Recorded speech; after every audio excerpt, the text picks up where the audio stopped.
Saya bacakan Yunus pasal 3 ayat 10. Ya, saya bacakan. Ketika Allah melihat mereka berbalik dari tingkah, melihat perbuatan mereka itu, saya ulangi, ketika Allah melihat perbuatan mereka itu, yakni bagaimana mereka berbalik dari tingkah lakunya yang jahat, maka menyesallah Allah karena malapetaka yang telah dirancangkannya terhadap mereka, dan Allah pun tidak jadi melakukannya. Sekarang pasal 4 ayat 1. Tetapi hal itu sangat mengesalkan hati Yunus, lalu marahlah Yunus. Saya bacakan ayat 8 pasal 4. Segera sesudah matahari terbit, maka atas penentuan Allah bertiuplah angin timur yang panas terik, sehingga sinar matahari menyakiti kepala Yunus. Lalu rebahlah Yunus lesu dan berharap supaya mati. Katanya, lebih baiklah aku mati daripada hidup. Sahabat doa yang saya kasihi dalam Tuhan, hari ini dalam anugerah Tuhan, kita boleh melihat bagaimana rancangan Tuhan yang begitu sempurna atas hidup kita. Karena itu saya ajak kita melihat firman Tuhan yang saya beri tema hari ini, 4 hal yang perlu diingat ketika rencana Tuhan berbeda dari rencana kita. Saya ulangi, ini firman Tuhan yang kita renungkan. 4 hal ini perlu diingat sungguh-sungguh, perlu diingat dengan serius ketika rencana Tuhan berbeda dari rencana kita. Kita sudah baca bagaimana Yunus begitu kesal dan kecewa karena dia berharap Niniwe dihukum, sedangkan Tuhan berencana menyelamatkan Niniwe. Beda rancangan Tuhan dengan rencananya Yunus. Tuhan berencana mendidik Yunus dengan sebuah pohon yang ditumbuhkan oleh Tuhan, dan Yunus bernaung di bawahnya dari terik panas matahari, dan Tuhan kirimkan ulat untuk makan daun-daunnya, dan keringlah pohon itu. Yunus marah sekali. Rencana Tuhan mendidik dia lewat sebuah pohon yang tumbuh semalam dan besoknya layu. Tetapi Yunus tidak mengerti rencana Tuhan. Bahkan Yunus mau bunuh diri. Lebih baik aku mati. Nah, ini hal yang saya lihat hari ini penting untuk kita belajar sama-sama. Firman Tuhan juga berkata di Yesaya pasal 55. Saya berikan kita untuk melihat Yesaya pasal 55. Ya, maaf, ya. Ayat ke-8. Tuhan berkata, pikiranku bukan pikiranmu, jalanku bukan jalanmu. Ayo, di setiap tempat kita masing-masing, kita tidak usah buka mic kita bacakan ayat ini. 1, 2, 3. Pikiranku bukan pikiranmu, dan jalanku bukan jalanmu. Sahabat doa yang terkasih dalam Tuhan, Tuhan memiliki rencana sempurna atas hidup kita. Itu saya percaya. Dan saya rindu kita percaya semua akan hal ini. Karena kita punya Tuhan yang sempurna. Pada waktu dia menciptakan dunia ini, tidak ada seorang pun di dalam penelitian yang begitu canggih pun bisa menjelaskan bagaimana seluruh tata surya, seluruh keberadaan, dan semua yang ada bisa sedemikian indah, rapi, sistematik, dan teratur seperti saat ini. Gak ada yang bisa. Dia Tuhan yang menciptakan semua dan berkata semua sungguh amat baik. Bahkan kita tidak mampu bagaimana berpikir bagaimana pikiran kita berpikir. Kita tidak mampu berpikir sedemikian. Karena itu kita tidak ada yang mampu berpikir bagaimana pikiran Allah berpikir.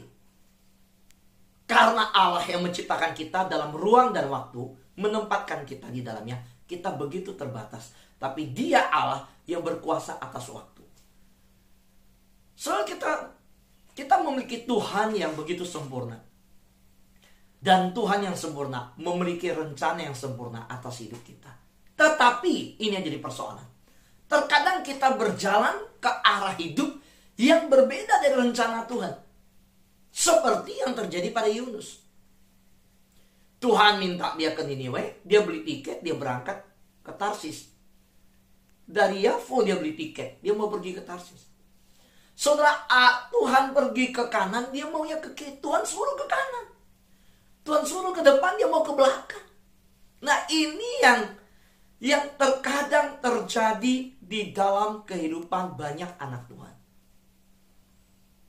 Sahabat doa yang saya kasih dalam Tuhan. Kita tahu Tuhan menyuruh Yunus untuk memperingatkan penduduk Niniwe bahwa mereka perlu bertobat dari jalan jahat mereka. Tapi kita tahu Yunus lari dari Tuhan. Dan akhirnya apa yang terjadi? Berakhir di perut ikan.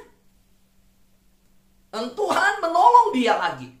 Saya sudah sampaikan bahwa ketika dia bisa berada di perut ikan pun, itu pertolongan Tuhan, anugerah Tuhan, kebaikan Tuhan, belas kasihan Tuhan yang telah menetapkan seekor ikan, mengutus seekor ikan, memilih seekor ikan, menentukan seekor ikan untuk tidak membunuh dia, untuk tidak membiarkan ikan yang lain juga makan dia. Tapi seekor ikan yang begitu pas, tepat, sehingga bisa memelihara Yunus di dalam perutnya. Tuhan bekerja dalam belas kasihannya. Dan Yunus, kita tahu bahwa kemudian dia melakukan perintah Tuhan. Dia pergi ke Niniwe ketika dia sudah akhirnya dimuntahkan ke darat. Tuhan perintahkan ikan itu muntahkan ke darat. Dia ke Niniwe. Tetapi penduduk Niniwe yang bertobat, di mana Tuhan melihat pengakuan dosanya, puasa yang mereka lakukan, mereka berseru kepada Tuhan dari kecil sampai besar, bahkan sampai hewan semua, sampai ternak. Yunus kecewa. Yang saya bacakan tadi di dalam Yunus pasal 3 ayat terakhir. Yunus kecewa. Di dalam pasal 4 ayat 1 dia menunjukkan bagaimana keadaan suasana hatinya, kekesalannya, kemarahannya. Dia tidak mau Niniwe selamat.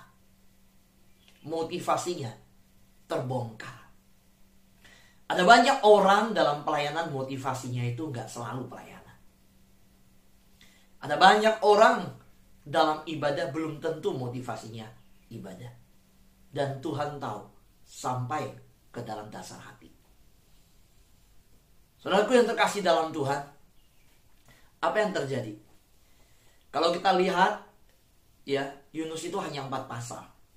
Dan hari ini kita membahas pasal 3, pasal 4, ya.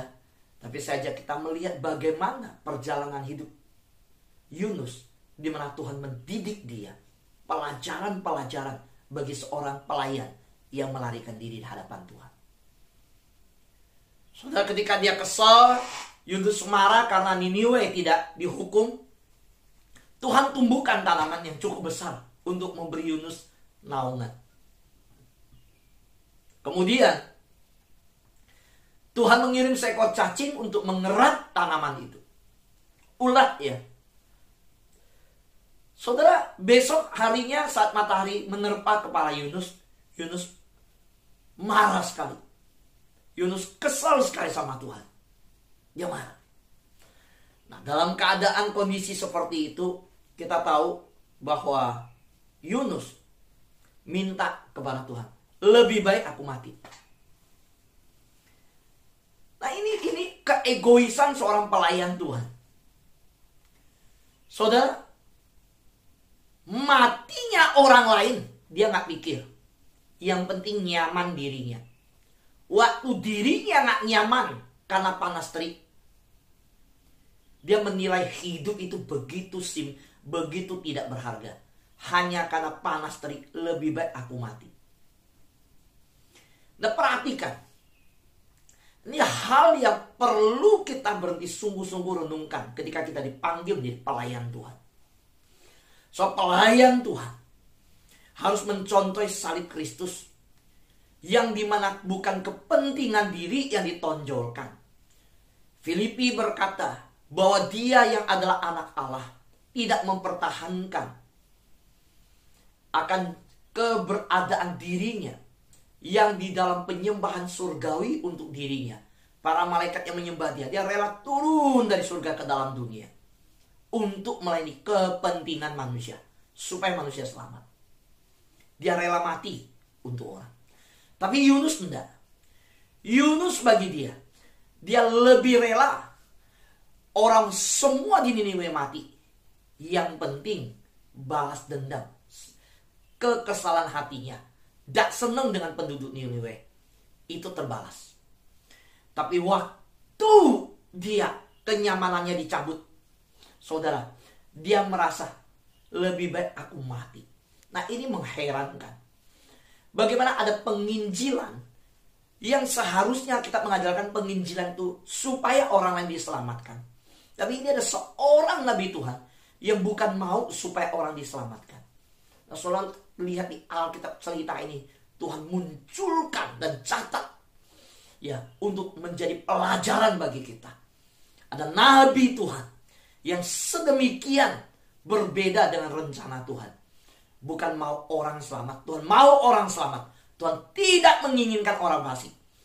Dia tidak menginginkan keselamatan orang fasik. Apakah layak menjadi pelayan Tuhan? Gak layak. Dan tetapi Tuhan begitu bersabar. Dia marah sama Tuhan waktu Tuhan selamatkan Niniwe. Tuhan justru bertanya sama dia, layakkah engkau marah? Suatu pohon yang tumbuh dikerat oleh ulat, dia marah dan mau mati. Tuhan bilang, layakkah engkau marah? Yang layak marah adalah Tuhan dulu. Pada waktu Yunus melarikan diri dan masuk ke kapal dalam pelayanan, Tuhanlah yang layak marah. Sepanjang hidup kita sebagai anak-anak Tuhan, saya mau berkata, tidak ada satu detik pun, tidak ada satu bagian pun dalam hidup kita yang layak marah sama Tuhan.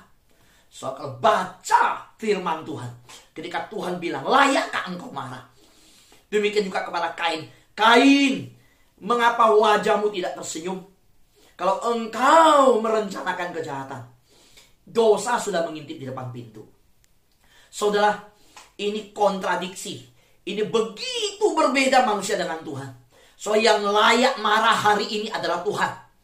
Tapi manusia semua tak tahu diri di dunia ini. Manusia di dunia hanya bisa mengepalkan tangan, lalu meninju ke langit dan berkata, Tuhan, kenapa engkau mengambil apa yang menjadi milikku? Tuhan, mengapa orang yang saya kasihi terhilang dari hidupku? Mengapa sekarang bisnisku mengalami ini?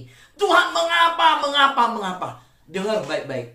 Sejak kejadian di dalam kejatuhan manusia, yang layak tanya mengapa bukan manusia. Tuhan yang layak tanya mengapa. Tuhan yang layak tanya, di mana engkau, Adam dan Hawa? Di mana engkau, manusia? Saudara, layakkah engkau marah? Tuhan sering memberi pertanyaan kepada manusia, supaya manusia berpikir akan keberadaannya, akan dirinya di hadapan Tuhan, akan diri kita. Karena itu saudara, kalau masuk dalam doa, lu gak perlu buru-buru berdoa. Saudara coba refleksi, kenapa saya masih hidup? Mengapa Tuhan beri saya hidup?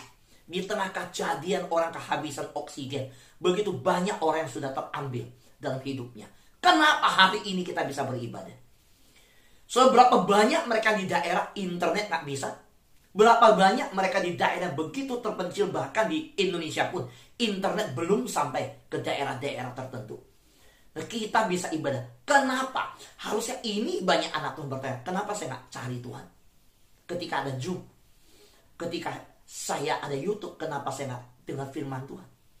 Ada banyak anak Tuhan harus bertanya pada diri, kalau saya buka YouTube, begitu banyak firman Tuhan disediakan, kenapa saya harus dengar yang lain? Saudara, YouTube hari ini sudah mencapai 1 miliar dari para pengguna. Tapi apakah dari 1 miliar itu kita bisa memilih yang tepat, yang baik, yang sehat buat kita. Nah, saudaraku yang terkasih yang Tuhan, inilah pertanyaan-pertanyaan yang selalu kita lihat begitu baiknya Tuhan untuk menggiring kita, menyadari keberadaan kita. Layakkah engkau marah?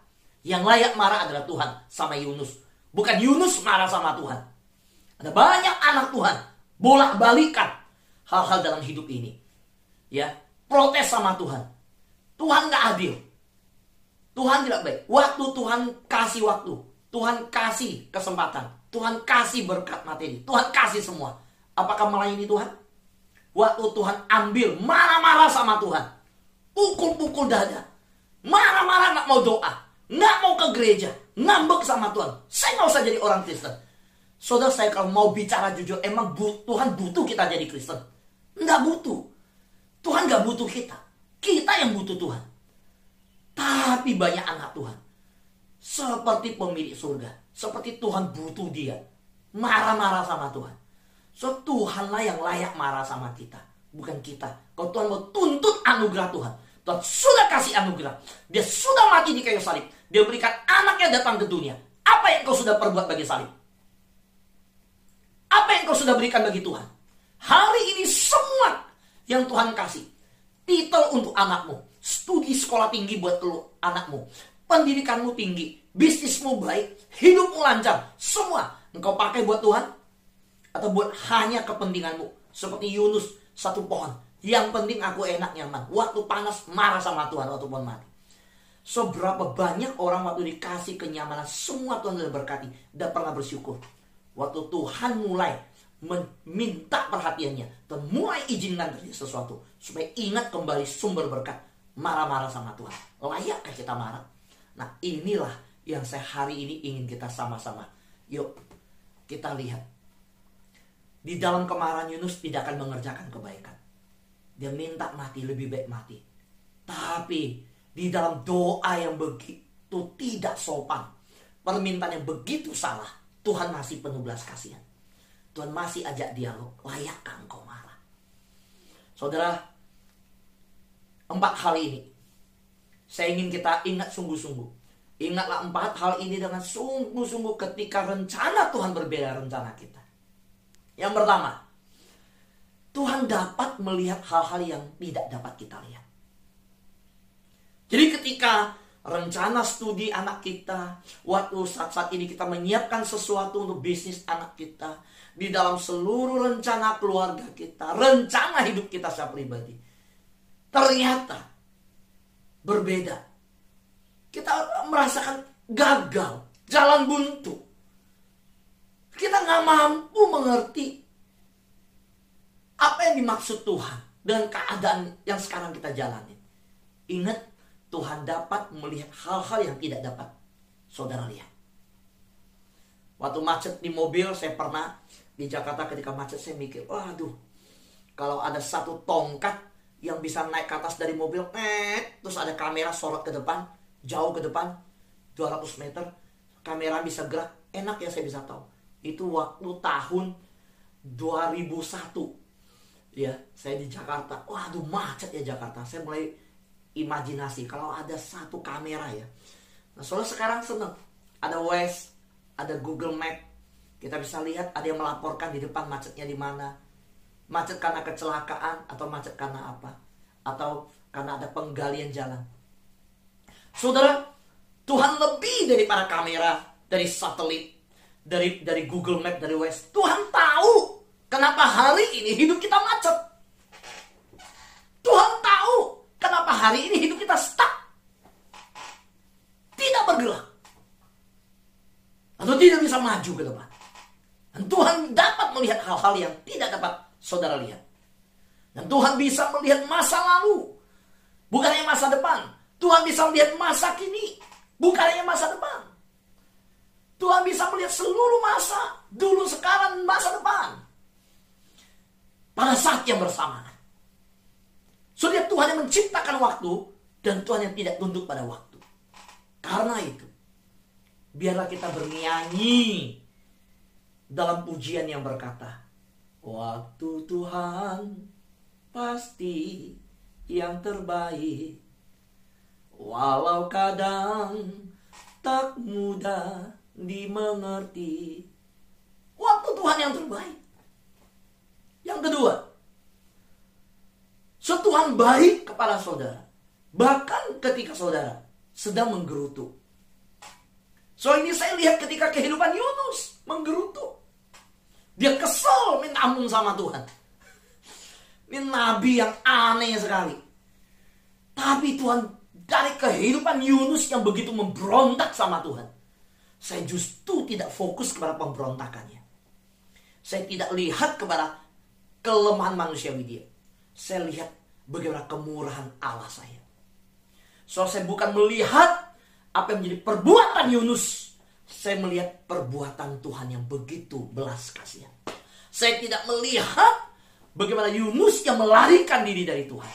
Saya melihat bagaimana Allah yang dari surga mencari dan berlari untuk merangkul Yunus. Saya tahu kalau mau bicara masa lalu hidup kita, banyak kita yang berdosa sama Tuhan. Bahkan hari-hari ini pun kita menggerutu sama Tuhan. Kenapa anak saya harus dioperasi? Kenapa anak saya harus divonis seperti ini? Kenapa istri saya harus divonis sakit ini? Kenapa saya mengalami ini?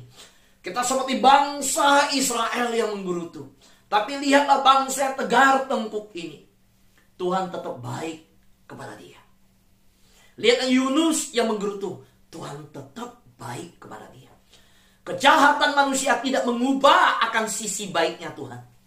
Saudara, perbuatan manusia tidak akan menghilangkan belas kasihan daripada hati Tuhan. Beda dengan manusia. Lu baik, gua baik. Lu jahat, gua bisa lebih jahat. Itu manusia. Tapi Tuhan tidak. Tuhan kebaikannya tidak ditentukan oleh sesuatu yang dari luar. Kebaikan Tuhan berasal pada eksistensi dirinya. Yaitu Allah itu kasih.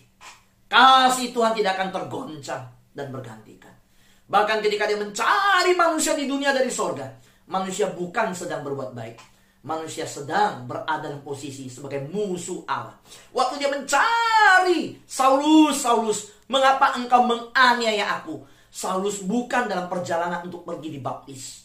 Saulus bukan sedang perjalanan pergi ke gereja. Saulus sedang pergi ke Damsik mau bunuh orang Kristen. Tuhan jamah hidup dan pertobatkan dia.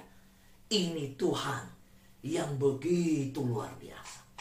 Saudara mungkin pergi ke arah yang berlawanan dari Tuhan. Tapi ingat, Tuhan masih melindungi saudara dalam naungannya. Saudara, bukankah kalau kita dengar, saya punya teman yang berkata, aduh Pak Fu, saya dulu dari toko tutup toko, habis itu saya masuk ke diskotik. Saya cuma ngomong ke istri saya ada meeting. Saudara, berapa banyak kisah yang saya dengar yang dalam kehidupannya ke tempat-tempat yang tidak layak. Yang saya katakan, Tuhan lebih layak marah dulu sama kita. Karena banyak kehidupan kita yang dulu berada di tempat yang tidak layak. Tuhan hanya tanya, layakkah engkau ada di situ? Tidak marah. Tuhan masih memberikan naungan. Pulang. Saya ada satu orang saya pernah layani. Pulang dari mabuk nyetir mobil. Tabrakan, beng. Mobil kebalik. Akhirnya bertobat. Saya bilang, puji Tuhan loh. Di dalam perlawanan kamu kepada Tuhan, Tuhan masih memberikan perlindungannya. Ada anak muda yang pulang jam 3 pagi ngebut. Habis yang lihat jari-jarinya kepala gede, muter-muter. Mobil masuk ke got. Deng. Mobil masuk ke got. Orang tuanya terima telepon, kaget luar biasa. Sampai udah deh. Sampai derek keluar mobilnya dari got. Jam 3 pagi. Jatuh di got. Soalnya kalau bukan perlindungan Tuhan, ketika anak-anak demikian yang ambil arah berbeda, ketika pria-pria suami sudah demikian, bahkan ketika wanita-wanita yang mengambil arah yang berlawanan dari Tuhan, kalau Tuhan tidak beri perlindungan, saya mau berkata, kita gak ada seperti hari ini, ikut Zoom. Tuhan mencintai saudara. Saudara, bahkan ketika kita tidak dicintai oleh siapapun juga, pada waktu dunia melihat kita sampah. Saudara tahu wanita yang mengambil suami orang, semua wanita ketika lihat keluar mungkin meludah dan berkata gak tahu diri. merusak rumah tangga orang, wanita yang pelacur, maaf kata saya pakai bahasa itu. Ya memang dia mengambil suami orang, nggak benar.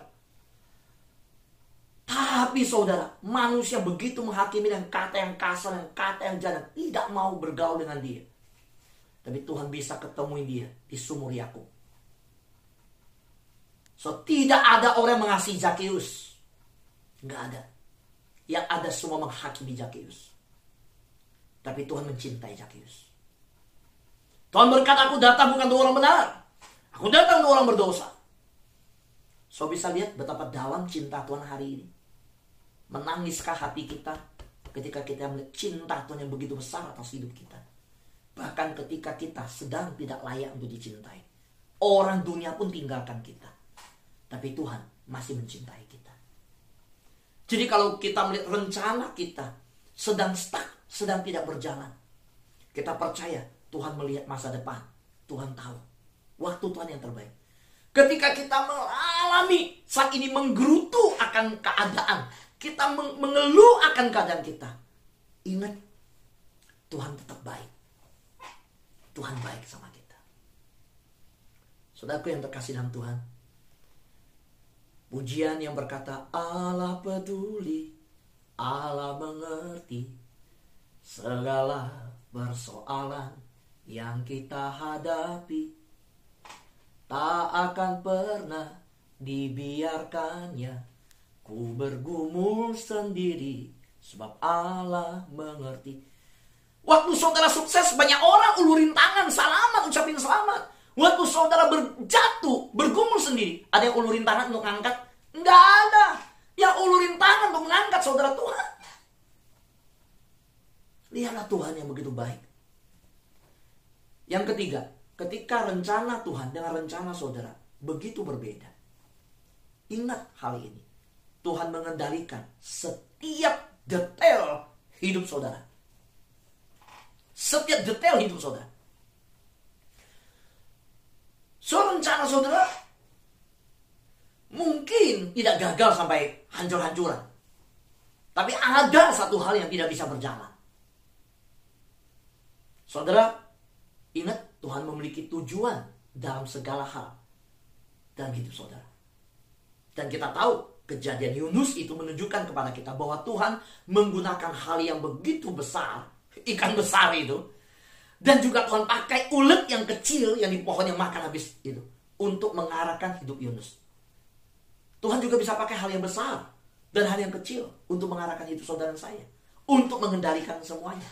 Waktu saya renungkan, dahsyat loh Tuhan.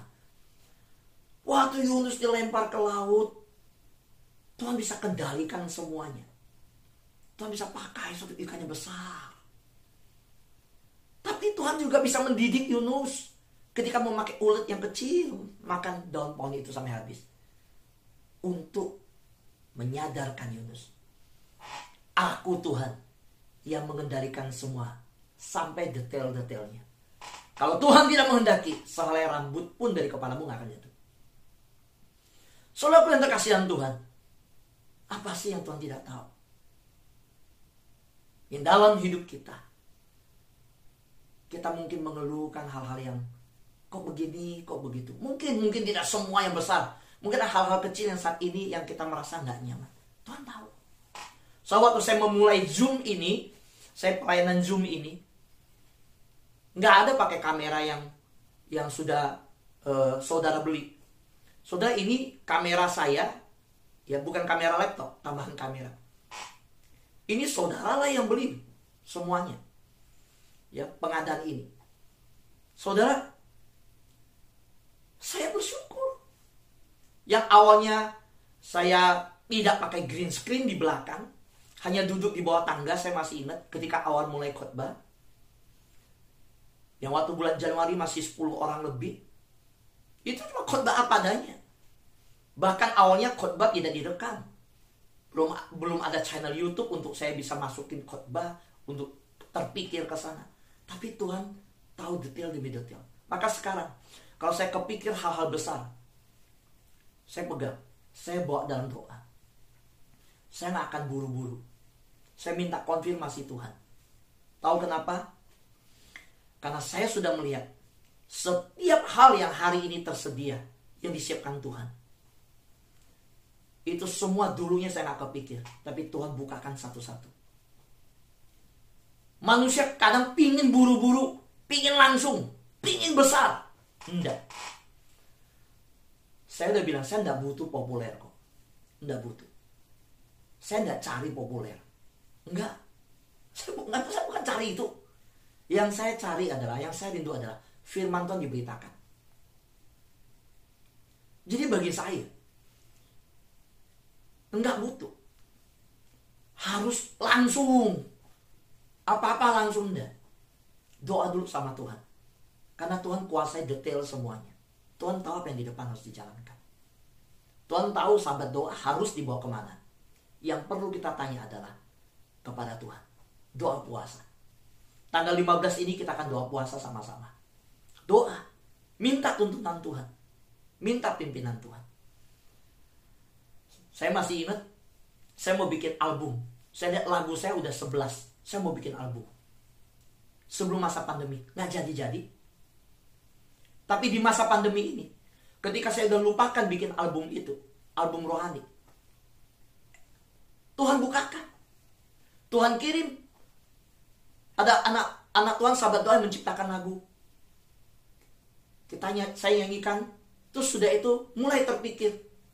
Ulang tahun sahabat doa 16 November, kita bikin album. Semua sahabat doa kita kasihkan CD lagu gratis. Saya renung, iya ya. Pantesan 2 tahun lalu mau bikin album gak jadi sebelum pandemi. Karena Tuhan tidak mau momen itu. Tuhan siapkan tuh sekarang. Nah sudah, maka di sini saya kata, jangan buru-buru dalam hidup ini. Coba tenang dulu. Ada hal apa-apa jangan marah dulu. Tenang dulu. Tuhan punya rencana. Saudara kalau lihat Yunus pasal 1 ayat 17, pasal 4 ayat 7. Saudara lihat. Tuhan di Yunus pasal 1 ayat 17, Tuhan bisa kirim seekor ikan yang besar. Mungkin kita juga pernah ngalamin masalah yang besar. Tapi Tuhan juga melalui ulet yang kecil mendidik Yunus. Bisa juga ada hal-hal kecil yang terjadi di hidup kita. Tuhan sedang mendidik kita. Ada maksud Tuhan. Karena itu kalau ada rencana Tuhan yang tidak seperti rencana kita, pikiran Tuhan tidak seperti pikiran kita, percaya hal ini. Tuhan mengendalikan setiap detail hidup kita. Bernyanyilah bahwa Tuhan berdaulat. Dia yang berdaulat. Katakan itu. Dia yang berdaulat atas hidup kita. Berdaulat atas hidupku. Yuk yang tahu pujian ini, katakan di rumah masing-masing. Ku berserah penuh. Saya ulangi lagu ini. Berdaulat atas hidupku, ku berserah penuh. Kalau kita tahu dia Tuhan yang berdaulat, tugas kita berserah sama Tuhan. Aku berserah, aku berserah pada Yesus Juru Selamat. Aku berserah. Itu yang Tuhan rindu. Yang terakhir, ketika rencana kita rancangan Tuhan berbeda, ingat hal ini. Tuhan ingin saudara fokus pada apa yang akan bertahan. Pada apa yang akan bertahan, artinya pada apa yang kekal. Carilah perkara di atas, bukan perkara di dunia. Carilah perkara yang kekal, bukan yang sementara. Tujukan mata kita kepada yang tidak kelihatan, bukan yang kelihatan. Arahkan mata kita kepada perkara-perkara di atas, bukan yang di bumi. Kalau rencana kita dengan rencana Tuhan berbeda, so jangan menggerutu, jangan marah. So lihat bahwa Tuhan menginginkan saudara fokus kepada apa yang bertahan, bukan yang sementara. Saudara, Tuhan ingin Yunus memperhatikan keselamatan penduduk Niniwe. Waktu Niniwe diselamatkan, Tuhan tidak hukum Niniwe di pasal 3 ayat yang terakhir, ayat ke-10. Di pasal 4 ayat 1, Yunus marah. Tuhan tumbuhkan satu pohon, lebat, rimbun, rindang. Wah, waktu panas Yunus tunggu tuh di pohon itu. Dia nggak tahu yang kasih pohon itu Tuhan. Dia di pohon itu, dia lihat ke Niniwe, dia tunggu. Api dari surga turun seperti Sodom Gomora menghakimi. Dia tunggu, nggak hancur-hancur. Wah, dia kesel, dia marah. Dia marah. Tuhan begitu hebat mendidik. Merancangan pikiran Tuhan begitu dahsyat. Bisa-bisanya pohon itu ditumbuhkan. Dan Tuhan kirim ulat makan. Habis. Waktu kering kerontang, dia jemur panas. Marah luar biasa. Tuhan ajar dia. Itu Niniwe, anak dari besar sampai kecil tidak tahu. Mereka gak bisa bedakan tangan kanan kiri malah. Itu orang yang kalau tahu tentang aku, mereka pun bertobat. Tuhan perhatikan keselamatan. Saudara, Tuhan ajarin Yunus. Tanaman yang hari ini tumbuh, besok mati, kamu bisa perhatikan. Manusia nyawa loh kamu gak perhatikan. Artinya apa? Saya mau soal kita gini. Saudara, perhatikan yang kekal. Jiwa-jiwa di keluargamu, teman-temanmu, keselamatan orang-orang sekitarmu. Tuhan mau itu, saudara. Jangan hanya perhatiin hobi kita, sibuk dengan hal-hal yang ada. Saudara, udah coba, Tuhan mau kita ambil waktu pikirkan jiwa-jiwa. Pikirkan jiwa-jiwa. Saudara, Tuhan menuntun setiap langkah hidup saudara. Walaupun rencana saudara tidak berjalan seperti yang Tuhan inginkan. Karena Tuhan ingin kita fokus kepada kekekalan. Saudara, fokus pada banyak hal. Tuhan menguasai segala hal yang detail. Tuhan menguasai hal di depan. Saudara, percaya pada Tuhan. Saat Tuhan menunjukkan jalan di depan, mintalah sama Tuhan untuk membantu saudara melihat tangan Tuhan dan rencana Tuhan. Saya ulangi, saudara, percayalah pada kebaikan Tuhan. Saat Tuhan menunjukkan jalan di depan, percaya kebaikan Tuhan. Ikutin, minta Tuhan untuk bantu kita melihat tangan Tuhan yang tidak kelihatan di dalam menuntun kita. Sahabat doa yang terkasih dalam Tuhan, yuk hari ini saya mau tutup mengajak kita sama-sama. Perhatikan hal yang kekal. Perhatikan hal-hal jiwa-jiwa sekitar kita. Dan biarlah keempat hal tadi menolong kita. Mulai hari ini, hidup menyukakan hati Tuhan. Pada saat rencana kita berbeda dengan rencana Tuhan, kita tetap hidup dalam ketaatan dan tetap menyukakan hati Tuhan. Amin. Tuhan berkati kita semua.